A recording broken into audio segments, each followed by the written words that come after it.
Hey everyone, it's Lexi. So as you can see, I am back home now. Again, I apologize if the lighting is a bit off. This room, like, for some reason does not have light fixtures in the roof, so I have to like struggle with like the lighting. So I'm gonna have to probably take a couple videos for me to kind of sort it out to find a good like place to film, so just kind of bear with me for now. So yeah, today I'm going to be sharing with you all the books that I read in April. April was a crazy month. It was like Easter, like I had finals week, and then I had my white lab coat ceremony, which was like crazy. So I'm officially done my first year of my master's, which is crazy. So this summer it's gonna be, I have like a month off in May, which is really nice, and then I have to do clinical rotation starting in June for 2 months. So yeah, so it's gonna be a crazy summer, but I'm really excited, and we might do like a trip somewhere. We haven't decided yet, but that's always really exciting. So I read a total of 5 books. 3 of them I read when I got home, so like you can see, like towards like basically the first like 3/4 of the month I did not do a lot of reading. There's a few books in here that I really enjoyed, and then some that I did not like. So if you're interested more about these books, I will link my Goodreads reviews of them down below, so you can go check those out and you can get more in depth with them. So yeah, without further ado, let's get started. And before I forget, I'm gonna be doing daily vlogs in May, so please go check that out at my vlog channel. I will link it down below. So if you're interested in seeing what my day-to-days are, then please go check that out and give this video a thumbs up if you're interested in my vlogs. So let's just go ahead and get started in the video. So to start out, I first read Between Sisters by Kristen Hanna, and this is maybe like the 4th or 5th book that I've read of Kristen Hanna's, and I've had it on my shelf for a while, and I was like, okay, I need to go pick it up. And basically it follows 2 sisters, Megan and Claire, and they had a very strenuous relationship. Growing up, they had a mother who was very flighty, who had multiple boyfriends, and just kind of would abandon them. So they ended up having a falling out when they were very young. Megan ended up leaving Claire with her biological father and just never looked back, and that has always been a strain on their relationship. And so kind of given circumstances, Megan goes to visit Claire after like many years of just kind of having an estranged relationship, and they kind of have to work on building their relationship. And I don't know, it's kind of like Firefly Lane, but between sisters, I guess you could say, but it also covers like basically a couple months of it. I gave this a kind of 3 out of 5 stars. It wasn't necessarily my favorite of Kristen Hanna's, and I found like Megan and Claire to, I don't know, I found them both to be really irritating. Megan is very like control freak and just like very, very, very type A personality, and then Claire on the other hand is, I feel like she's just very naive, and she's almost childlike. Even though she's in her 30s, I felt her to kind of just be like very immature, I guess you could say. And I don't know, I felt that to be kind of a little bit irritating, just how it was all set up. But yeah, I go further, and like it was okay. I don't recommend starting out with this one because I don't think it is her best. If you're trying to start out with like a really good story, let me just grab this on my shelf here, knocking everything down, but I would recommend Firefly Lane. It is so much better. It's kind of a similar storyline, just kind of like the ups and downs of 2 friends, I guess, but in this case it's like friends instead of sisters. This one has a much bigger impact, had a much bigger impact on me than Between Sisters did, so I highly recommend you check this one. If you're interested in Kristen Hanna, check this one out first, or The Nightingale. This one is just something if you're looking for something fun to read.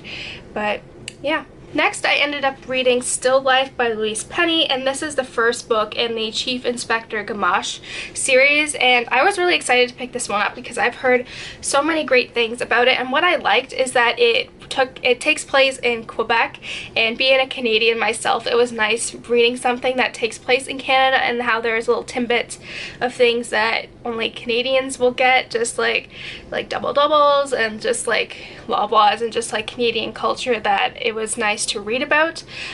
So especially like living in the States now, like just getting that little piece of home. And I don't know, I'm not really good with French, so I don't know, long story. I never really got to learn French because we moved around a lot between Canada and the US, so my French is not the best. But Yeah, I really like this. This follows a story of a chief inspector, Gamache, who one day gets called to this town called Three Pines, where a older woman has been kind of shot with an arrow, and people just think it's a very tragic hunting accident, but when in fact he thinks that it had some like deeper connotations to it.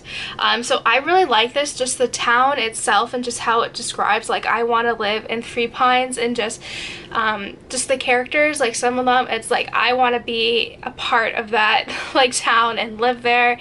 And what I liked about Chief Gamache, as I mentioned in my Goodreads review, is that he's very different from like the stereotypical detectives where he's very harsh and like cheats on his wife and all this stuff. He loves his wife, he will consult her with cases, he's very soft-spoken, and he's a listener, but he can be he can be the boss when he needs to be. But I thought that was really kind of neat to get that perspective, and I really liked it. This was like, if you're looking to start out a murder mystery, this one was good. I did not see the plot coming, and there's like a tie-in with the victims' paintings that was really neat. I thought it was a really cool twist to the story. So if you're looking for a kind of good like foray into like the murder mystery like crime genre, then I highly recommend you check this one out. This is a new series that I'm excited to kind of continue on with it. It was so good. I gave it a 4.5 out of 5 stars. The only downside was that there's a lot of characters to keep track of, but other than that, like, I really love this, and this was an excellent start to the series that I hopefully will be continuing on very soon. Next, I then read the Tales and Teacups book club pick of the month, and it was Modern Girls by Jennifer S. Brown, and I will have my full review and discussion of this book sometime next week. So if you are interested, if you participated in this and you have like opinions on it, please email me. All the information or is down below, or you can link it to the Goodreads like book club account, so you can find that all down there if you participated in it.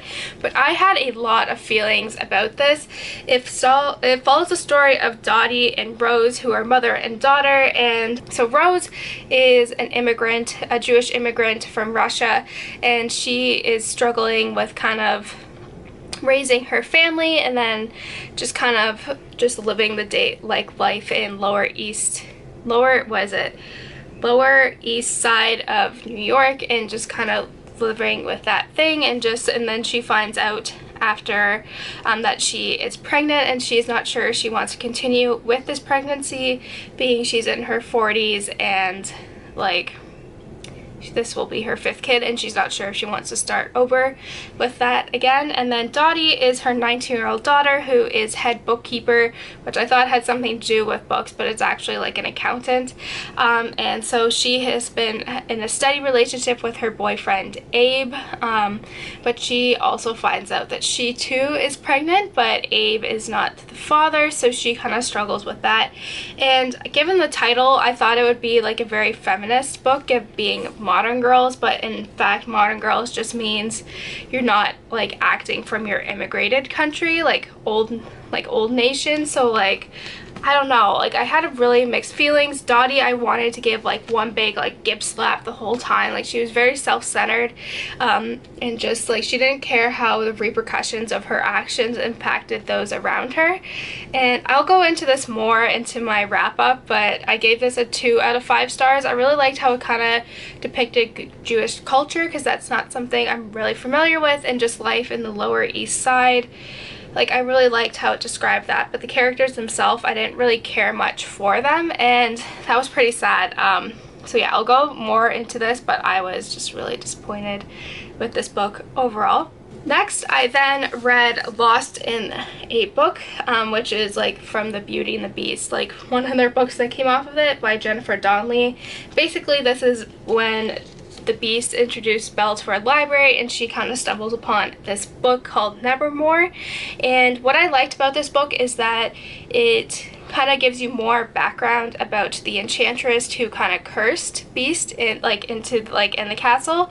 So that is Love is the one who like cursed Beast, and then her sister Death they have like a bet going on that Belle is going to be the one to break the curse. And so Death does not like losing, so she intervenes by introducing Belle to the book Nevermore, which Belle is an enchanted book, and it's kind of similar to the book The Beast shows her, where you can like step into it. And so Death tries to intervene with Belle kind of getting with the prince, and I really like this. I thought it stayed very true to the movie adaptation of it. It's a good complementary book to this, so if you are like trying to fill the void of Beauty and the Beast in your life, this one's really good. There were many times in it that I did laugh out loud, and I felt like it was just really fun. If you're a fan of Beauty and the Beast, like the new movie adaptation, this is really good. It gives you more backstory behind the Enchantress, which I really liked. So yeah, I gave this a 4 out of 5 stars. I genuinely really enjoyed it. It was just like a nice fun read, kind of get my mind off of things, because I was really disappointed about Modern Girls, so yeah. And lastly, kind of keeping up with the Beauty and the Beast theme, I then read the Beauty and the Beast novelization. Can we just talk about this cover? Like, it is so good. And then like, let me show you, like the chapter headers are like pretty neat as well. Like, I was genuinely really happy with this book, and it actually flies by pretty quickly. Like, I read like 160 pages in the first sitting. Yeah, so I gave this a 4 out of 5 stars. It's basically just like the novelization of the movie, as it said.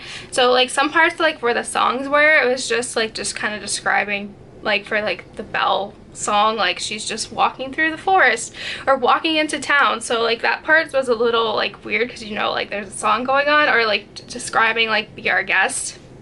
It was just a little weird, but like basically like I really liked it. It kind of gives you more of like what the characters are thinking, which I really liked. I thought it was pretty well done. It basically follows the movie to a T, so yeah, I was really excited. This was really good. So, and I'm trying to like, I'm really tempted to go see it again, Beauty and the Beast, but like, okay, I'll just wait till it comes out on Blu-ray. So, and I'll appreciate it so much more. So this is just filling the Beauty and the Beast void in my heart. So yeah, so that's it, guys. I hope you enjoyed this video. Let me know in the comments below what some of the books you read this month were, and yeah, let me know what you think about some of these. Don't forget to give this video a thumbs up, and I will see you guys next time. Bye, guys.